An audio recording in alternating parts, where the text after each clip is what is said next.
Today's shiur begins 6 lines from the top of Daf Gimel. We continue with the explanation of the different terms that we saw in the Mishnah through which one would obligate himself in Nazirus. Hareini kozeh. We saw in the Mishnah, if a person would say that expression, he would be bound to Nazirus. The Gemara asks, Nihi nami de tofus besairo. Granted, like we saw as an explanation in our previous shiur concerning these expressions, we explained that if a person, let us say, said Ahei Noeh, Shmuel had explained, where we have the double underline highlighting Shmuel's name and the diamond which followed introducing his explanation of the Mishnah, there we saw that if a person says Ahei Noeh and he's holding his hair, that shows that his interest is in accepting Nazirus. In this case, our Mishnah, assuming the same explanation, he says Hareini kozeh, and he's holding his hair. Nevertheless, we ask, even though he's holding his hair, Hareini bozeh lo omar. He didn't say, I am going to be in this. Now, you'll notice how we read the Gemara according to the girsa change that you see on the side. The text the original text that we have is amended by the note on the side.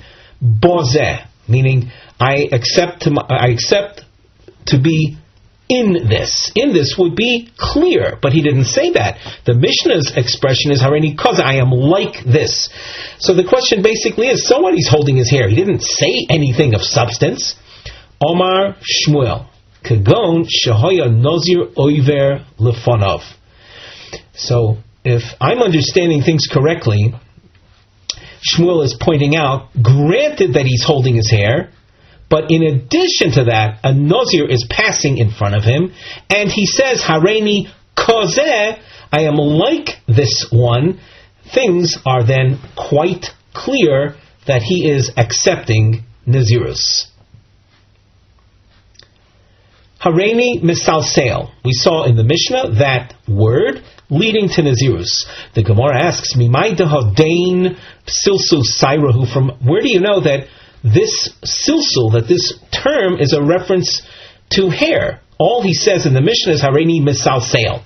Where do you see a connection between that word misalsel and hair? Once we can establish a connection to hair, so then, as we've already seen, we can connect that with Nazirus, which incorporates hair growth. So the Gemara answers, Kida Omar le'ahi amsa debe Rebbe lahu gavra. We have seen the term misalsel being a reference to hair, as was featured in the story involving the bondmaid of Rebbe. Amsa is a bondmaid of Rebbe Yehuda Hanasi. She said to a particular man, Ad mosai ato misalsel b'sarecha. Until when are you flipping your hair around, fondling your hair? That's misalsel, and you see that in the context of sarecha, your hairs. The Gemara, and you can see with the markings on the under the mivneh heading on the side, these are hatzos chilufus. When you see this crown shape throughout the Gemara is raising alternative explanations. So the Gemara says, the individual says, Hareini misalsel ema Torah. Maybe it's a reference to someone accepting upon himself to study Torah. Dichtiv, we find in the scriptures, in the Sefer Mishlei, the book of Proverbs, Perek Dalet Pasuk Ches, in its description of the Torah, it says Salsaleha useroi mimeka. So, and that's a reference to Torah learning.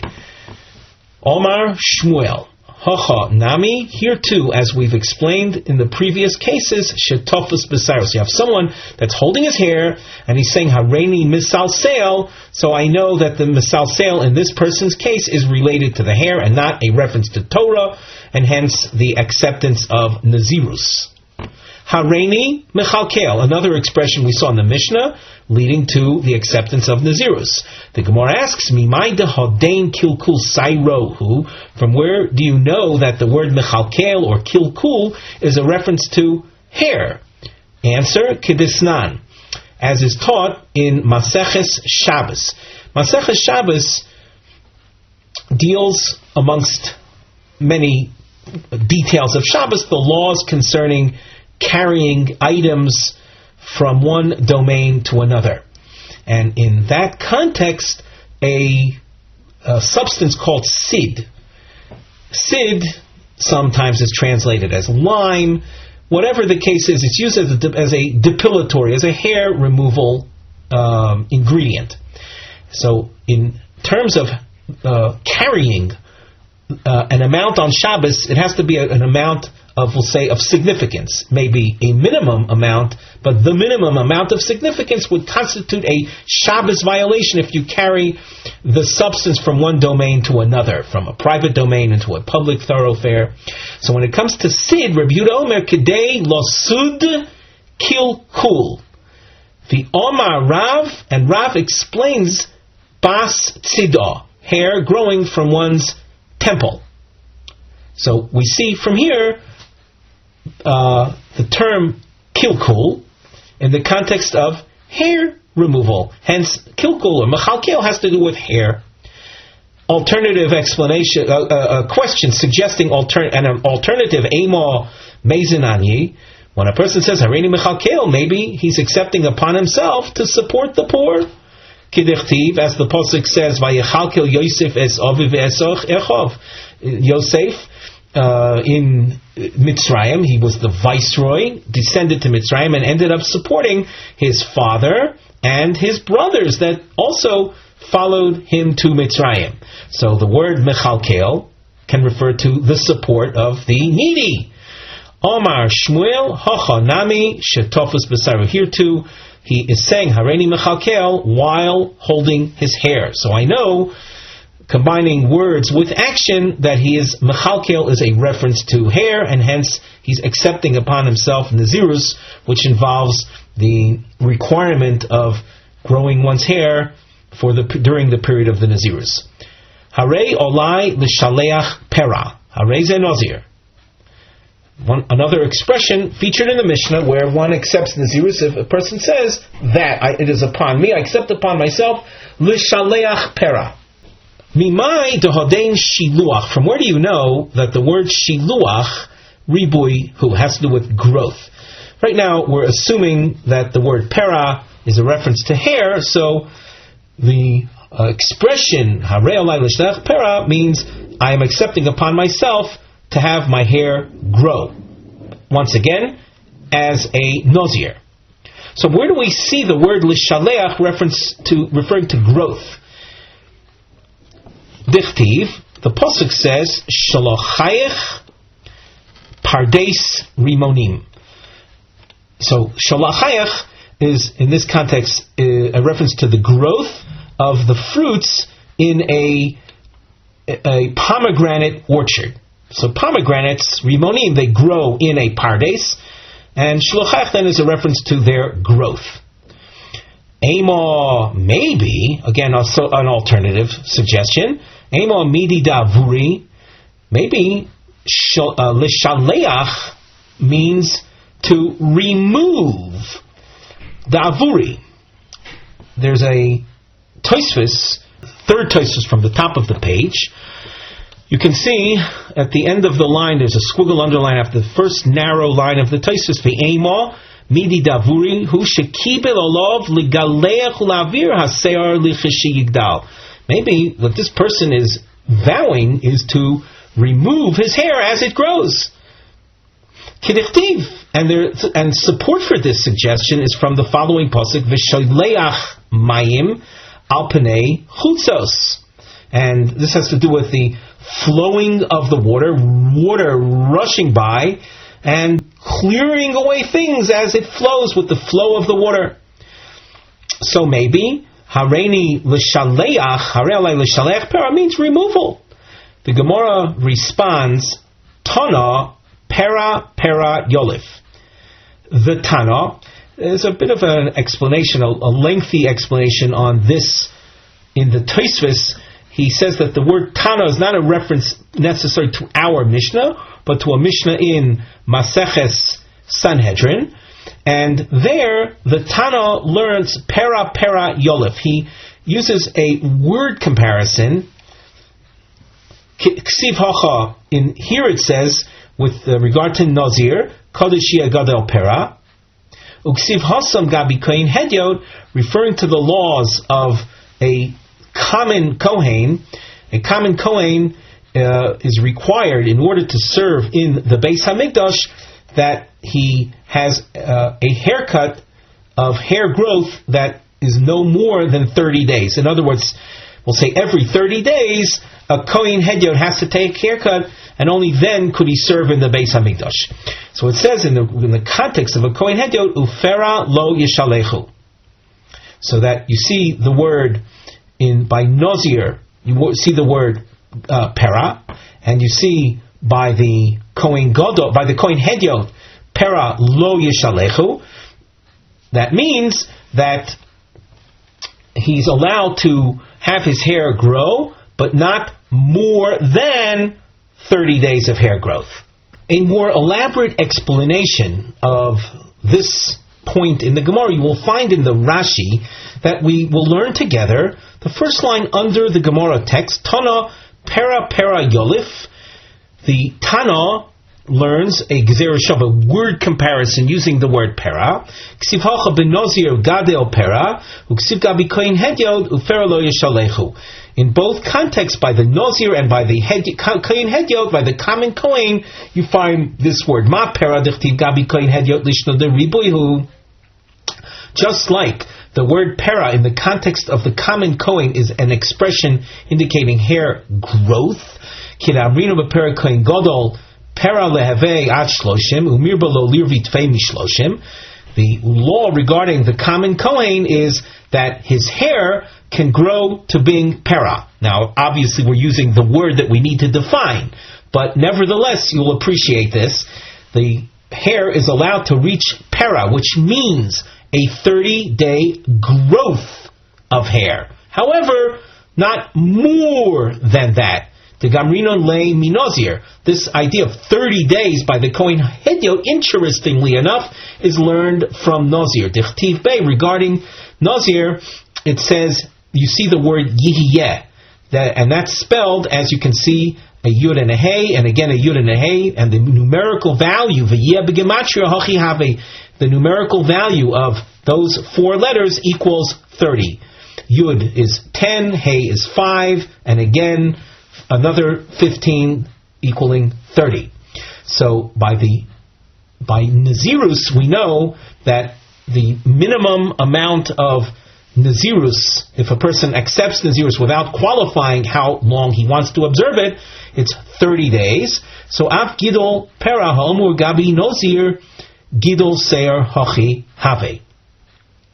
So too, just like by Kohen Hedyot, which is learned from Nazir that it's a 30-day issue, a 30-day growth of hair, so too by the Nazir, Pera is a reference to Gidol Pera, growth of hair.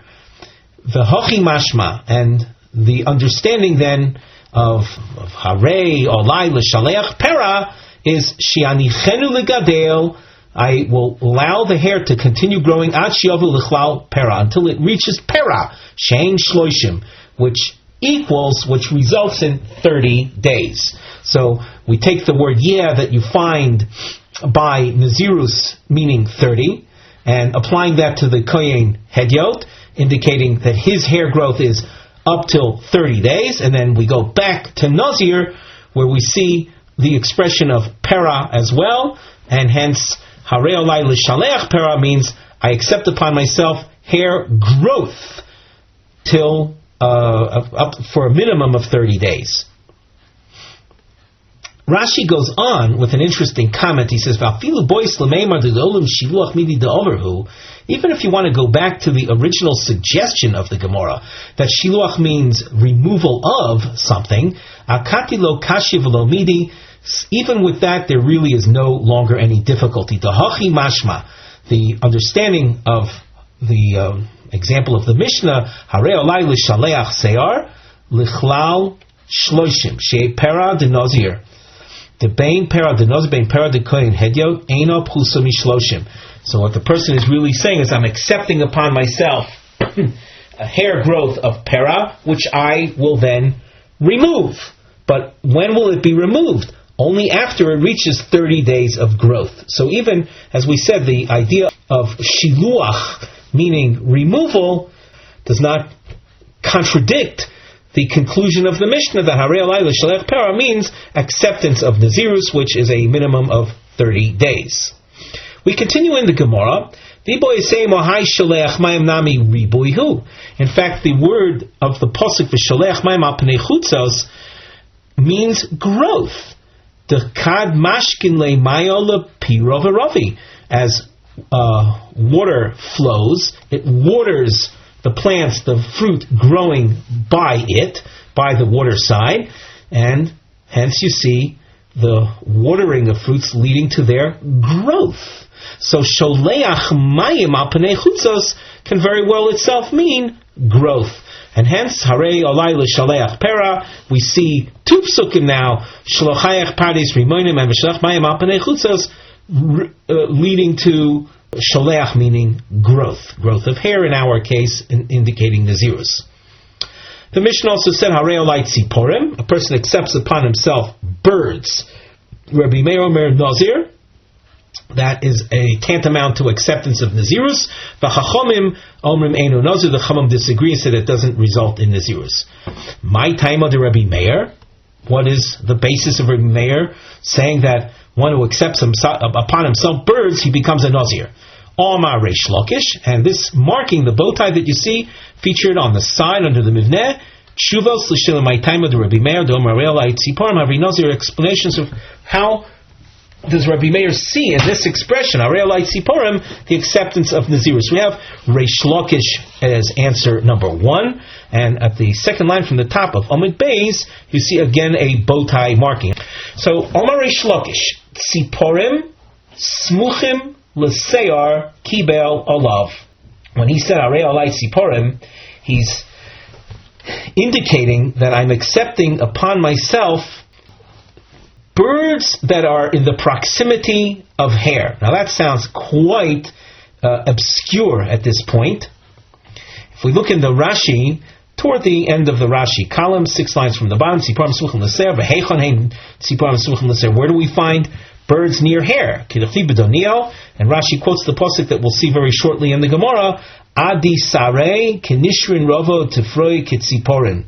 The Tziporin V'Seir B'Chad Kroksi. We find birds in hair in the same pasuk. And once we're talking about a person accepting hair, we understand, as we've seen so many times till now, he is accepting upon himself Nazirus. Now, Tosfos has a clearer presentation of this, and you'll notice in the Tosfos in the lower part of the page, Dibur Masel Tziporim, we have a star in the Tosfos. Let's read from that point, where you see the dashed underlining. Mistoma Hachi Komar. It's most likely that his intention when he says this, Harei Tziporim, as follows. Harei mitzvah, I'm accepting upon myself a mitzvah d'shaycha beit tziporim atluyo b'mitzvah seir. I'm accepting upon myself a mitzvah that has relevance in some way to birds, and that mitzvah with its bird relevance is connected to a hair. What is that when you put it all together? Dahainu Nazir. And how does that work out? Shemitma, if a Nazir becomes defiled to the dead, tzorch tziporim, he has to bring a series of sacrifices, including a bird offering. V'hachi pirusho, mitzvah hatli b'tziporim, achein ein lefarish mishum smichus gredo ken mefarish hashas. We're not then saying that what the person is accepting upon himself is a function of simply words in proximity to one another, but rather with this more elaborate explanation. And let's go back now to the Gemara text. So we were asking, what is the basis of Rabbi Meir saying that one who says Harei Tziporim becomes a Nazir? So Reish Lakish says because the person is really referring to Tziporim Smuchim L'Seir, birds in the proximity of hair. Kibel olav. That's what he is accepting upon himself. Dichtiv. What's the pasuk in which you see birds in the proximity of hair. Dechtiv adi saire kenishrin rivo v'tifroi ketziporen. The pasuk is an Aramaic pasuk which is characteristic of the book of Daniel, Daniel Perek Daled pasuk Lamed, in which he has a vision and he describes hairs growing like that on eagles and nails like you find on birds. Rabbi Meir Sovar Matfis inish b'midi desomech lei. Rabbi Meir is of the opinion that people will attach themselves, will bind themselves to elements that are in proximity of one another. And in this pasuk you see hairs in the proximity of birds, and so hence his reference to accepting upon himself birds. He's accepting upon himself a mitzvah that one mitzvah that relates simultaneously to birds and hair, as we saw in the Tosfos explanation. We continue at the top of Omid Beis. V'Rabbanon Savri Lo Matfis Inish B'midi Desomech Lei. The person vows, he doesn't vow himself in a fashion that binds himself to items that are in proximity of one another. Rabbi Yochanan Omar, Dekule Alma Loi Matfis. Rabbi Yochanan takes the opinion that all agree, Rabbi Meir as well, that people don't bind themselves to things, to items, to words that are simply in proximity of one another. Elohainu Taimad Rabbi Meir. The reason for Rabbi Meir, where one accepts upon himself birds, we're fearful, we're suspicious that his intention was to accept upon himself something that could lead to the bringing of birds. And what is that? That's Nazirus, as we already explained. Let's read this in the words of the Gemara. Elohainu taima de Rabbi Meir, de chayshinon, and we dashed on, and this is a key word in the upcoming Gemara. We suspect, we take into consideration Shemot Sipori Nazir Tome Kibelov. Maybe he accepted upon himself a mitzvah that could relate to birds, and that is the case that is true in the case of Nazirus. When he becomes defiled, he has to bring as part of his Nazir Tome sacrificial offerings birds. Rashi cites the pasuk in which you find that. The Gemara continues with a question. Michtik chayshinun komar. Oh, so now you're saying that Rabbi Yochanan is based on suspicion, maybe, a possibility. Well, once you say that, maybe he's not accepting upon himself Nazirus.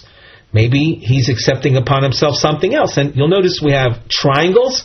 These are a series, highlighting the word Dilma, maybe series of alternative explanations. Dilma, Sipori Nedava, Kibel Olav. Maybe someone who says, Harei Olai Siporim, he's accepting upon himself to bring a voluntary bird sacrifice. And he's not accepting upon himself Nazirus. Let's take a look at the Rashi. Across from here, Michti Chayshinan Kama, Klomar Delo Have Nazir, Elo Mishum, Viamrinon, Shemot Sipori, Nazir Tame Kibelov, Vibasar Chashosha Azlinan. If you're determining things based on suspicion or possibilities, Lechush Dilmot Sipori, Nidavo Kibelov, maybe he's accepting upon himself to bring a voluntary bird offering. V'lo nit Nazirus elaflo v'may koma Rabbi Meir davi Nazir klal. Nazirus is something that is part of the realm of haflo. Ish ki afli lindor neder lahazir lahazir l'Hashem. You find the pasuk using the word lahafli. Lahafli, haflo means clear speech. And by saying Harei Olai Siborim, you don't have clear speech leading me to the Nazirus conclusion. So maybe by saying Harei Olai Siborim, he is accepting upon himself a voluntary bird offering. The Gemara says, if that were the case, Im Kain Harei Olai Kain Mi Boyalei. he would have phrased it that way using the word kain. Kain is a reference to a pair of birds, and that's what one would have said had he been accepting upon himself a voluntary bird sacrifice. So therefore, Harei Tziporim, that's a reference to Nazirus. Question: V'dilmo Harei Tziporei Mitzora Komar.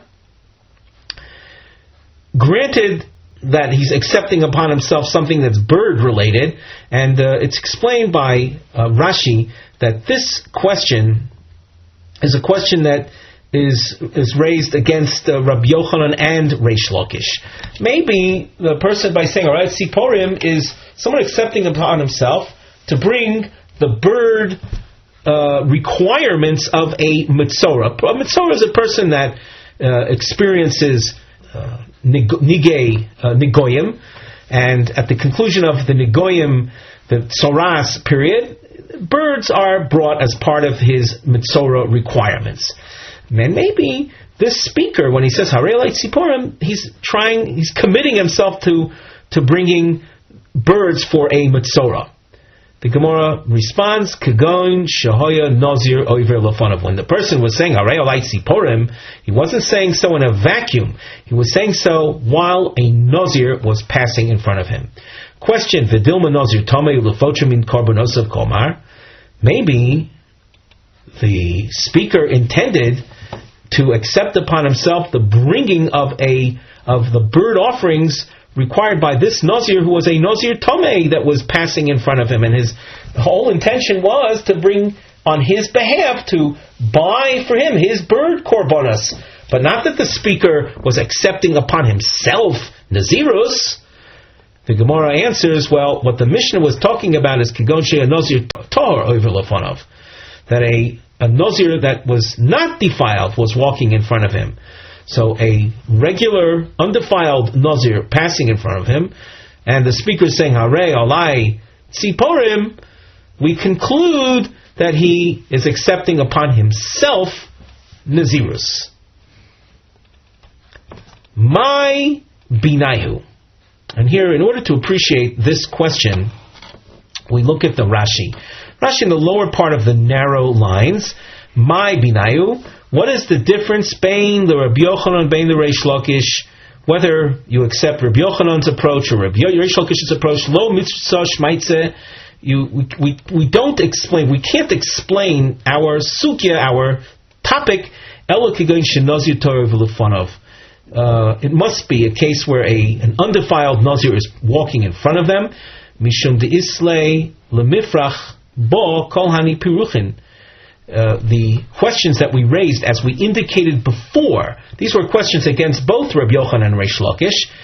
If you don't insert this element of a Nazir Torah walking in front of them, the above questions could have been raised. V'tarisna, and we explained them, the Nazir Torah v'lefanov askinon. Mali imishum tziporim smuchim l'seyar, imishum tzipori Nazir tomei, imishum hachi have le Nazir. Whichever approach you take, either take the Reish Lakish approach, that Harei Tziporim is a reference to Tziporim that are near the word Seyar, the proximity explanation, or you accept the Rabbi Yochanan explanation. Both approaches, we needed to say that we're talking about a case where a Nazir Torah was passing in front of them. So where do you find a difference between their approaches? The Gemara answers, Ika b'nai kigon to Omar, Tziporim hasmuchim l'seyar olai. L'Reb Yochanan, afal gav d'Omar hachi, if a person spelled out, now notice, this case is where the speaker spells out, Tziporim hasmuchim l'seyar olai. This is not the case of the Mishnah. In the case of the Mishnah, we were dealing with someone that said, Harei Olai Tziporim. And Reish Lakish explained that as a person referring to a pasuk where Tziporim are in the proximity of Seyar. But in this case, he spells that out. So according to Rabbi Yochanan, Afagav Diomar Hachi, even though he spelled it out, I Nazir over lefonav in, I lo. Only if a Nazir is actually passing in front of him will he become a Nazir. If not, then no. L'Reb Shimon ben Lakish, afagav the ein Nazir over lefonav, even without the Nazir passing in front of him. In this case, where he spells out not leaving it up to us to guess that that's what he means, but he spells it out, well, then you don't need to have the Nazir passing in front in order to gain clarity. Here we ask a question on a point that was mentioned above, and we have a little arrow to the side of the Gemara text. You can align it with that which you saw above, and hence a question. Notice the question lasts a number of lines. The Gemara asks, Mi ika lamad amar, could there be anyone that holds lo matvis inish b'milsa de samech lei, that disregards the proximity in verses, proximity of words in psukim? V'hatanya, ha'imar yamin, hareze shvu. If a person says yamin in the context of what sounds like a vow, he is bound.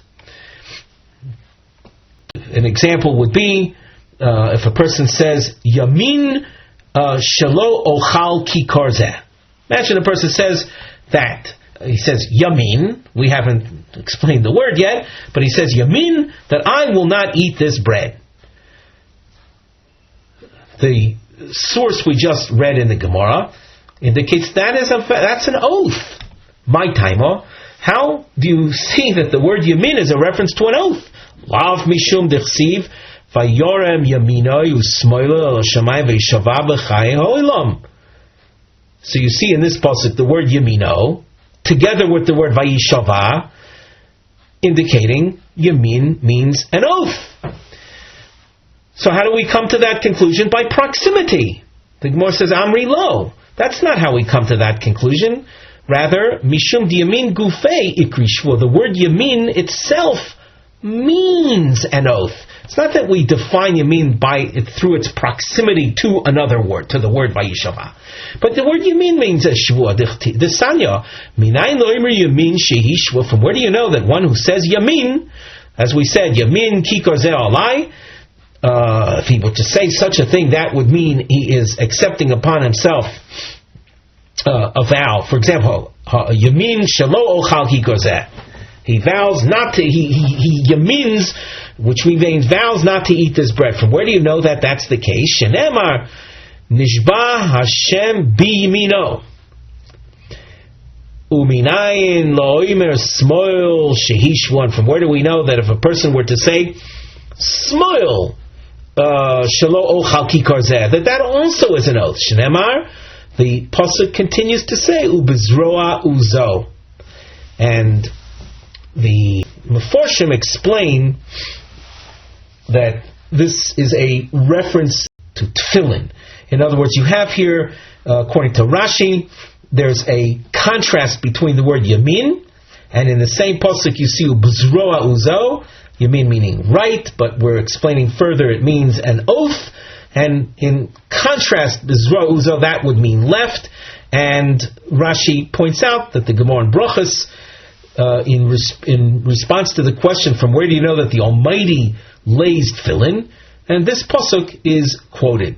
And tefillin, it just so happens, are placed on one's left arm. So these words, yamin and smol, of course, in the context of a vow, results in a shivua, an oath. The Mishnah. Before we continue in the Gemara itself, we glance at the side. We have a topic heading, and we feature the following: Machloikes Tanoim, a Tanaic disagreement. Be'inyin mishin nozar midovar echad kegon min achartzanim. The pasuk in the Torah, Sefer Bamidbar, Parshas Naso, a number of items are spelled out. You can see this in Parshas Naso, Perek Vav, pasuk Dalid. Kol Yemei Nizro Mikola Shiryeosa Migefen Ayayin Mechar Tzanim Viad Zag Lo Yochel. So a number of items are spelled out. Anything from the vine, whether it's wine, whether it's grape seeds, it's grape peels. The Nazir shall not consume. So what we're going to deal with is, from where do you know that someone who would accept restriction from one of the items could go mina hartzanim? He says, I'm a Nazir from Nazir, meaning I will abstain from eating grape seeds. Hayim hu Nazir alo. Does that bind him to actual Nazirus or not? And the Gemara also will deal with number 2. Ma kol echad oisei ma'makoros shel hasheni. What will each opinion do with the sources featured by the other? We turn to the Mishnah. Hareini Nazir min hachartzanim umin hazagim, and the Meforshim explain that this is it's or, not in addition to. A person accepts upon himself Nazirus. He says, I'm a Nazir, I'm going to abstain from grape seeds. Umin hazagim, or from grape peels. Umin hatiglachas, or from haircut. Umin hatuma, I will abstain from defilement of the dead. Harei ze Nazir, this binds him v'chol dikdukei Nazirus alav, and all the details of Nazirus will apply. So that even though he mentioned one item, he becomes bound in all of the details regarding Nazirus. Masnisan delo Rabbi Shimon. Our Mishnah does not conform to the opinion of Reb Shimon. Desan Reb Shimon oimer eino chayav ad shiyoder mikulam. Reb Shimon says that a person is not bound to Nazirus until he itemizes each one. Now, the Meforshim explain that as far as Reb Shimon is concerned, and you can see this explanation of the Tosfos at the top of Daf Daled Amud Aleph. The top Tosfos says, the Tosfos is, some of these Tosfos are not in their proper location. The Tosfos that are relevant to the end of this Daf Gimel Beis, spill over onto the top of Daf Daled. So there the Tosfos says, Achi Azar Mikulam, O Yoim Stamo, Demashma Kol Mi Nazirus Kibole. A person, according to Rabbi Shimon, could say Hareini Nazir without any detailing. That would bind him to the entire realm of Nazirus. However, if he's not going to stop just with saying I'm a Nazir, but he starts itemizing Hartzon v'zag, tzarch lefarish kulam, gam tiglachas v'tuma. It's a shita that's like, it's either all or nothing kind of thing. Either you say just Nazir without any itemizing, but if you start itemizing, you will not be bound to Nazirus unless you itemize each one of the elements that we just saw referenced in Tosfos. The Gemara continues. For Rabbanan Amri, the Rabbanan who are represented by what we saw in our Mishnah, even if he expresses abstention from one of them, that is enough to bind him to full-fledged Nazirus. You can see diamonds that highlight the Gemara's search for the reasons for each one of these opinions. My time of the Rabbi Shimon. Why does Rabbi Shimon, or from where does Rabbi Shimon know that once you start itemizing, you'd have to itemize each one? Omar Kra, the pasuk says, Mikol asher yaseh migefen hayayin. This is the pasuk we cited earlier, pasuk Daled in Perek Vav, Mei Chartzanim Viad Zag. So Rashi, he explains a little more. We look at Rashi 4 lines from the bottom. Mikol asher yaseh mashma shetzor shei nozer mikol asher yaseh. That if he's going to abstain, express abstention, so he has to itemize. Sheinu Nazir elam kein Nazir mikol. He won't be a Nazir until he itemizes each one. So that's what Rabbi Shimon sees in this pasuk. For Rabbanan my timer, what's the basis for their explanation? Omar Kra, the pasuk says, Miyayin v'sheichor yazir. In order to appreciate this a little more, we look at the Tosfos once again on Daled Amud Aleph, the third Tosfos on the page there. Miyayin v'sheichor yazir mashma. This indicates afilu b'chad, even one. Have a nazir. It mentions only one. Now, how does he see this? So here Tosfos explains. We've already seen these items mentioned. Mikol asher yaseh migefen. anything that we saw in Pasuk Dalet, anything that comes forth from the vine. That was mentioned already as being prohibited to the Nazir. Lama lila michtav. Why is there the need to repeat then yayin v'sheichar? Elo lashminan. It's there to tell me that even if he accepts upon himself one of these things, the Chayil Nazir Solov, the Nazirus will be binding upon him.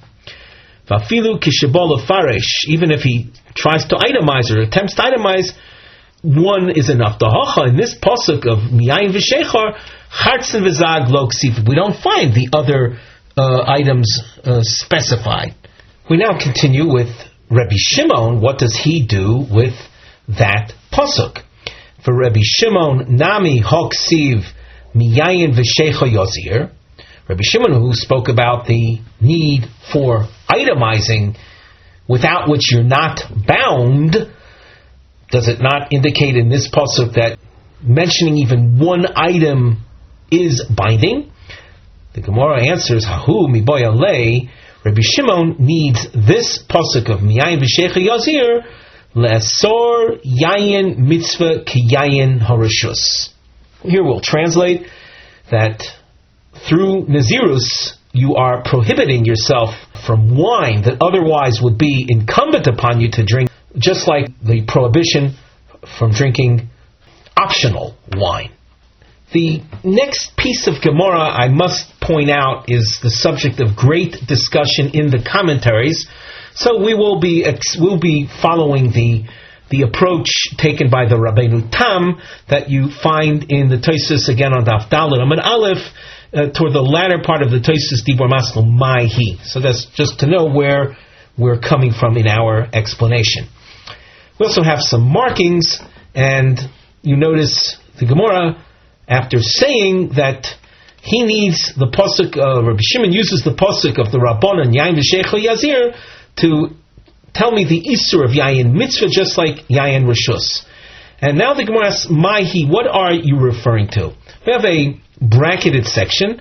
The skipping of the brackets will help very much in the reading. Within the brackets, you will see a piece of Gemara that we read with a tone of tmiha, of wonderment. So, before we get to the tone of wonderment, the question that's raised in the brackets, let's just get to the answer. When the Gemara here asks, what do you mean by the Isser of Yayin Mitzvah, Ki Yayin Rishus, Maihi? We skip to the top line of Dalet Amud Aleph, at the end of the line, Ki Had Yama Rava. This is understood in the context of Rava's teaching.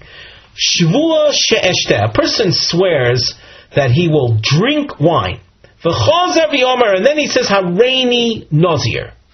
Well, that's accepting upon yourself a type of vow prohibiting wine drinking. Asya Nazirus Chayla al Shvua. The pasuk tells me that the Nazirus acceptance comes and prevails upon or overrules the individual's shvua. In other words, he will be prohibited from drinking wine even though he had accepted upon himself a vow to drink. So I need the pasuk for that purpose. The Gemara continues at that point. It says, "V'Rabbanan nami hami boyalei leser yayin mitzvah kiyayin rishus." Do the Rabbanan, in fact, also not need the pasuk for that to tell me that Nazirus is so powerful that it prohibits you in drinking wine that otherwise would have been a mitzvah to drink, just like it prohibits optional drinking of wine?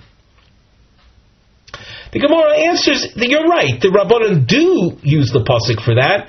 However, they see their point in the pasuk as well. Im kain le'makra miyayin. The pasuk, if all its point was to tell me that yayin shel mitzvah is also just like yayin shel rishus, it would have been enough for the pasuk to have read in pasuk gimel miyayin yazir. My v'sheichar. Why does the pasuk add that word v'sheichar, meaning we'll say wine that's intoxicating? Shamis mino tarti. The Rabbanan see both points. Namely, that when it comes to itemizing, you'll be bound even if you mention just one Nazir item. And also that Nazirus' chal takes hold even in a case of Yayin Shel Mitzvah. Now we skipped a bracketed section, and let's go back to that now. We saw Reb Shimon explaining that he would use the pasuk of Yayin v'shecha Yozir lesser Yayin mitzvah ki Yayin arishus, and so I have a pasuk to tell me that. Well, what do you mean by Yayin of mitzvah obligatory wine? That a Torah pasuk is telling me that you cannot drink because of your Nazirus. So what is that? Kedusha v'avdalta, and here we're reading with the Rabbeinu Tam's explanation. You read it with intonation of wonderment. Are you telling me that Yayin Mitzvah is a reference to the Kiddush wine and Havdalah wine? V'chi, notice the girsa change. V'chi mushba v'oimed alav mehar Sinai, is the necessity of drinking wine as part of Kiddush that we recite on Friday nights and holidays, and the wine that's part of the Havdalah ceremony. Is this something that we are bound to by the giving of the Torah? Is it D'oraisa? Certainly not. So what is the Gemara trying to say over here? If you're going to explain that Yayin Mitzvah, that the pasuk is telling me as a result of your Nazirus you don't drink, if you think that means now that you accept the Nazirus you can't drink the wine of Kiddush and Havdalah, that would mean that the Torah expects me to drink wine, and the pasuk comes along to tell me don't drink it. But that whole assumption is not true in the first place. The Torah does not obligate me to drink wine as part of Kiddush and Havdalah. It's true that the Torah may very well obligate me to recite a text that we call Kiddush, but the drinking of the wine, that is not something that the Torah expects. And hence, you wouldn't have a pasuk telling me through the Nazirus not to drink something that the Torah itself doesn't even expect me to drink. Maybe in mundane terms, you don't use, let's say, pasuk power to prohibit something that is simply of a rabbinic nature. So what does the Gemara then actually answer? Yeah, I need pasuk power to tell me that the Nazirus will overrule something else that the Torah itself would have otherwise expected me to drink. And that's the case of Shavua She'eshte. So that's the Chiddush of the pasuk, and this is of course as Reb Shimon, and we saw the Rabbanan also say that from the pasuk of Miyayin v'Shecha Yozir, Bamidbar Perek Vav pasuk Gimel is telling me that even though you have a Torah duty to drink wine because you took an oath to drink the wine, the Nazirus that you accepted upon yourself stops you, prevents you. Now, we continue in the Gemara where we left off before, 6 lines from the top, in the middle of the line. Having said all of this, we then see that the very pasuk that Reb Shimon, the very pasuk that the Rabbanan had cited as their basis, Reb Shimon uses the pasuk for this din of les or yayin mitzvah yayin rishus. The Rabbanan, who had disagreed with Reb Shimon, take that very pasuk and maintain their original position, plus say the pasuk serves as a basis of yayin les or yayin mitzvah ki yayin harishus. So is it not so at this point then that the Rabbanan position would seem to be stronger? So hence the Gemara goes on, Rabbi Shimon Hainu Taima. As far as Shitas Reb Shimon is concerned, then what is the basis for his point of view that when it comes to itemizing, you would have to itemize everything. Let us restate that which we just said in a more accurate fashion. Just before this point in the Gemara, we saw the Rabbanon justifying their position by the word v'sheichar, indicating that you don't have to itemize. Well then, when it comes to Reb Shimon, who says that once you get involved with itemizing Nazirus practices, you've got to enumerate each one. So, what does Reb Shimon answer to the Rabbanon who said that from the word v'sheichar, you see you don't have to itemize each one? The Gemara continues. For Reb Shimon, hainu taimo. Reb Shimon says, as far as the word v'sheichar is concerned, it comes to teach me something else. Not like the Rabbanon said that by mentioning one item that binds you to Nazirus. Notice that we have a long marking at this point. For Rabbi Shimon hainu taimo, the kosav sheichar. You want to know why the Torah uses the word v'sheichar? It's not to tell me that you don't need to itemize, but rather la'alufi. La'alufi means to learn.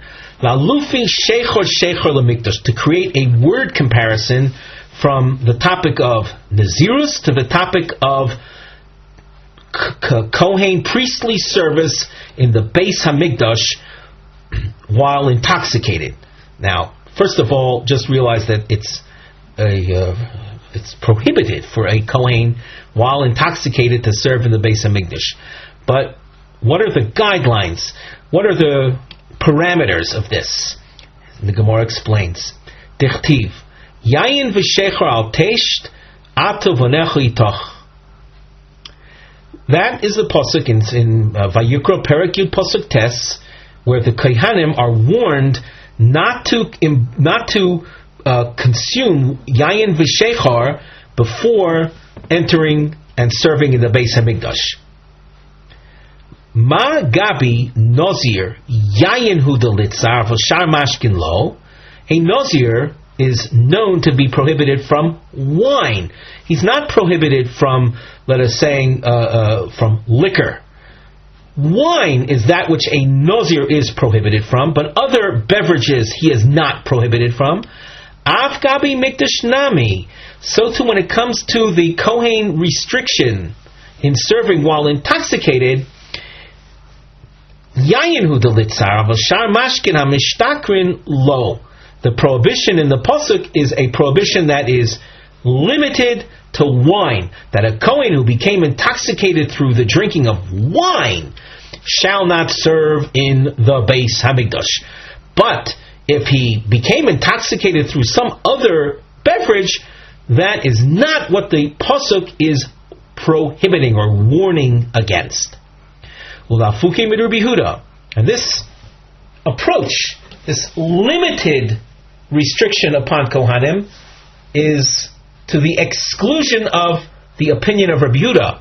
The San Rabbi Yehuda Omer, Ochad ve'leki'ilis v'shos dvash v'cholav v'nichnas lamikdash chayav.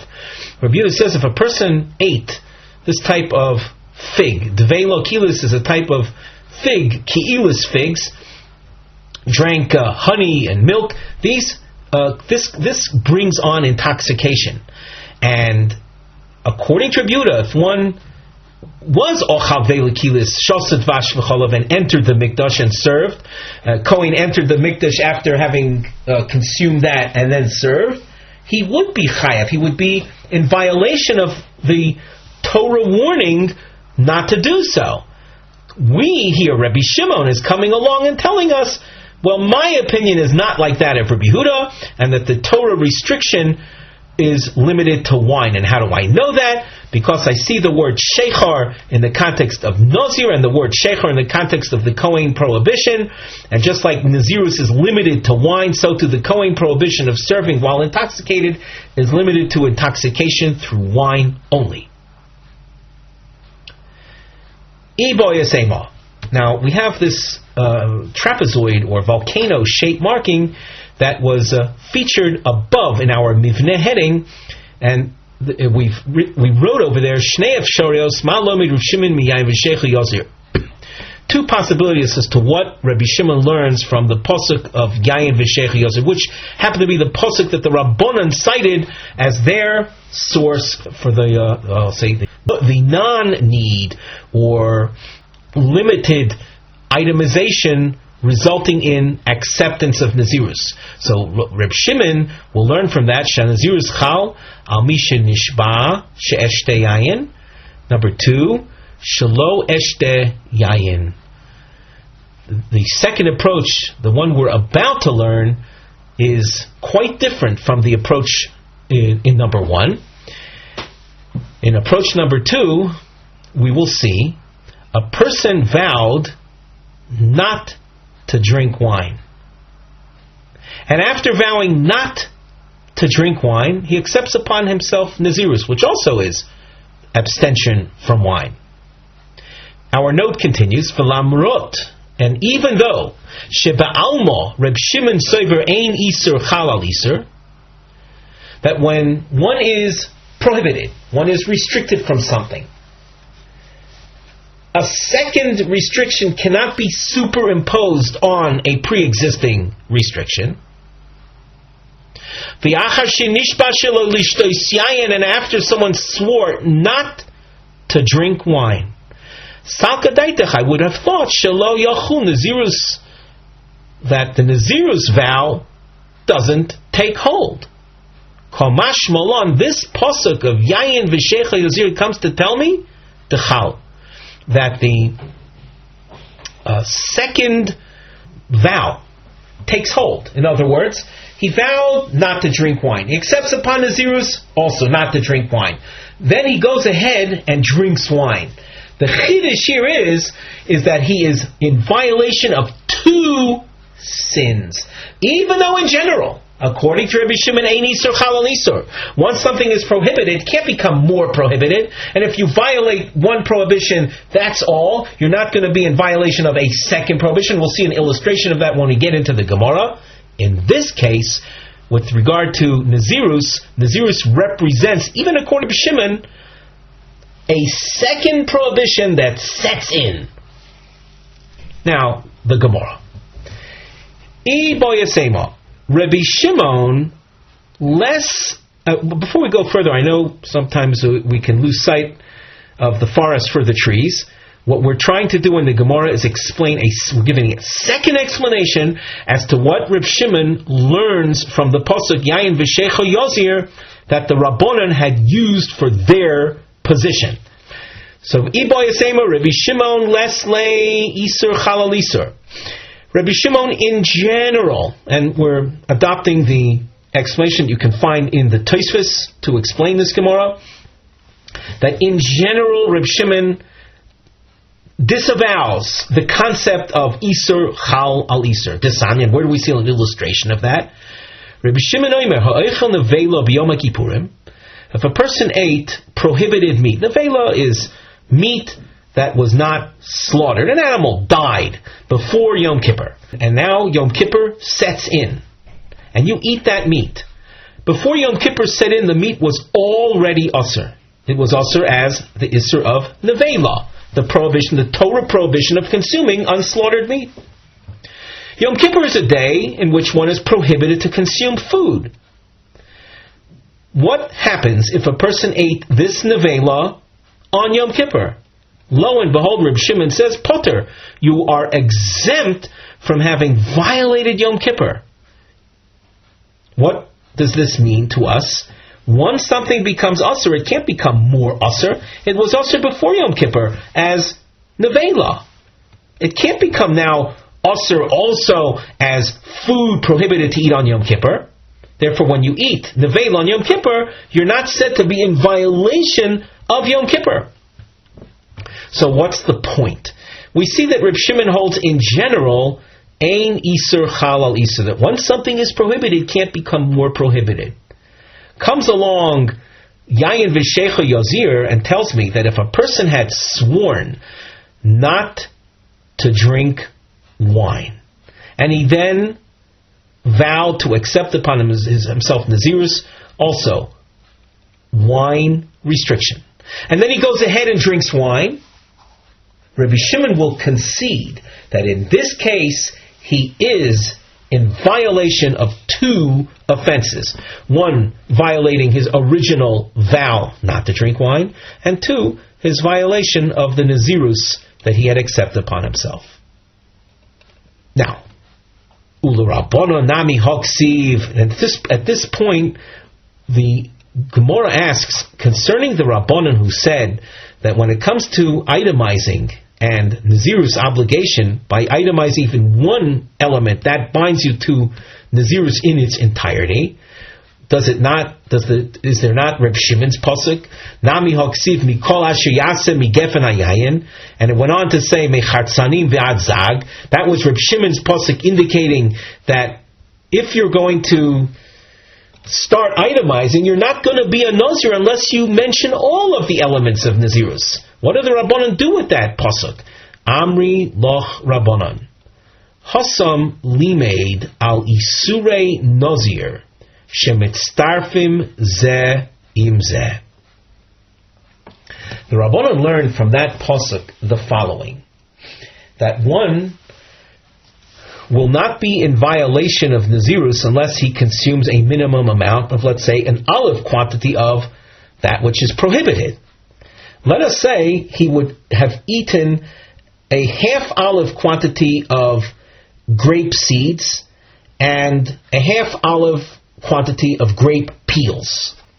The Rabbanon say from this pasuk we learn that the different elements or the different items prohibited by Nazirus join with one another to complete the minimum required amount. For Rabbi Shimon, is it not so that maybe he would need the pasuk for that and not for his din of itemizing? Not so. Less lay tziruf. Rabbi Shimon will tell you, and we'll see a source in a moment to this effect, that you are considered in violation, namely you can be punished by lashing for violating a negative command of the Torah, by consuming even a kolshu, even a negligible amount. In other words, the concept of a minimum quantity to constitute a Torah violation in Reb Shimon's realm of thinking doesn't exist. Less late tziruf, he doesn't have this concept of tziruf, of needing to create a minimum quantity by joining up partial quantities of different elements. So once you say he doesn't have the concept of tziruf, therefore the pasuk is available for his din, for Reb Shimon's teaching, the teaching of itemizing. This Sanya, and where do we see that Reb Shimon doesn't hold from tziruf? Reb Shimon oimer kol shehu lamakis. A person will be subject to the Torah punishment of lashing even if he eats a negligible amount of that which is prohibited.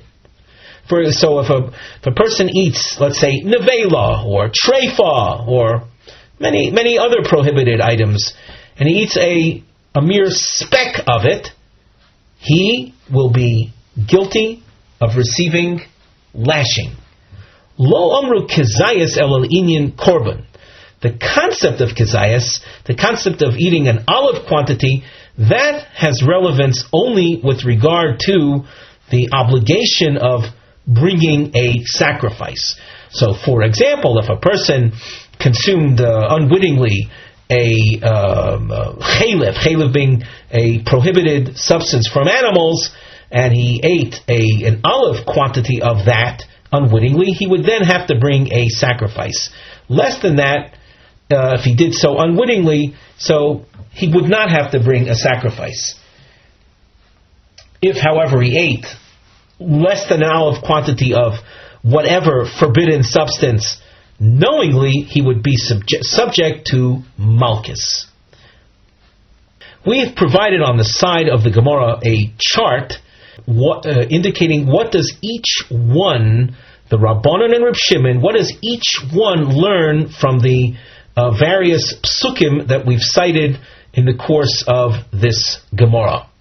we had cited, you can see on the chart without spelling out all of the details, but you can see going down the right-hand column of this chart, we have the Pasuk Mikol Asher Yaseh Migefen Hayayin Mechartzanim Vadzag. This was Reb Shimon's Pasuk for the idea of itemizing. What do the Rabbanon do with that? And then the next item under that was the Pasuk of the Rabbanon Miyayin V'Shecha Yazir, from which the Rabbanon learned their point that even mentioning one item binds you to Nazirus in its entirety. Then what does Reb Shimon do with that Pasuk? And then we had the issue of the word V'Shechar, from the fact that the pasuk spelled out v'shechar, not just said miyayin yazir. What does each one learn from that? So you can use the chart for as a source of a quick review. With that, we conclude our shiur for today.